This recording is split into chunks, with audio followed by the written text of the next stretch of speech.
na unang-una ng reaksyon po muna po ano sa National PTA Philippines kaugnay po rito ano sa ilang mga araw nga po na walang pasok dahil po sa mga sunod-sunod po na kamakailan bagyo na naranasan or eto pong mga kalamidad at ayun po ano naglimita sa pagpasok po ng mga estudyante sa mga eskwelahan po Sir Lito. Yes, ma'am. Siguro mga almost 2 weeks po na nawalan sila ng Mm. pasok because of sa baha, most especially sa mga affected towns, barangays. Yun po ang matindi po epekto doon sa atin na dito sa part of Pangasinan, Dagupan. Uh, kaya uh, yun lang po ang pinakamatindi po na malaking bawasan naman sa number of school days sa atin na school year 25-26 po. Mm. Okey po. Hindi ba, mas lalo din po ano sa Kalasyaw, Sir Lito kasi, diyan po yung talagang, pinakamatinding, nakaranas po ng pagbaha nitong, almost, 2 weeks po na nakaranas po tayo ng, bagyo po, sir? Opo ma'am. Sa amin po talaga malaking epekto kasi Mm.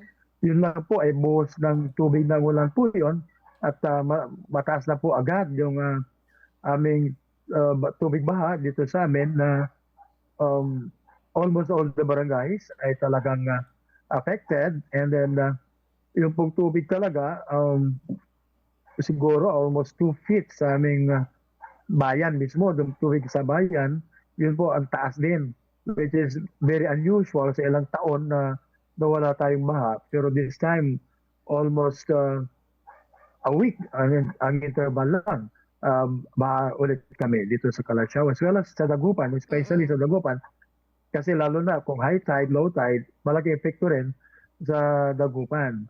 Kasi po, most of the tubig baha from other towns pupunta sa amin and ultimately sa Dagupan ang Mm. daloy po ng tubig baha. Opo. Mm. Okey. Diyan po sa Kalasyaw, Sir Lito, matanong po natin sa ano pong mga schools, ano yung madalas po na naaapekto or pinaka-naaapektuhan kapag ganito pong, nakakaranas po tayo, sir, ng mga pagbaha po?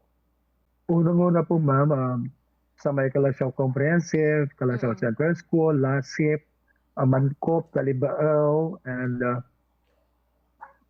somewhere sa Malabago, Bulag, and sa mga lulaying areas po. Talaga namang affected po. Mga Duyong, ganun, Nagsaing, ganun, and then mostly Dinalawan, and Dinalawan, Ambato might be, yun po mga affected na mga schools sa atin.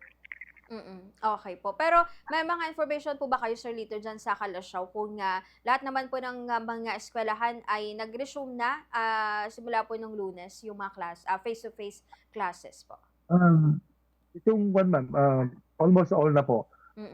nag-resume na ng klase sa amin sa Calasiao. Kasi although sa Monday, merong selective lang na schools ang walang pasok. Kasi yun ang pinakahuli na bumaba ang tubig. So, yun, ang mga ilang schools lang na about 5 or 8, ganon, na schools po. Mm.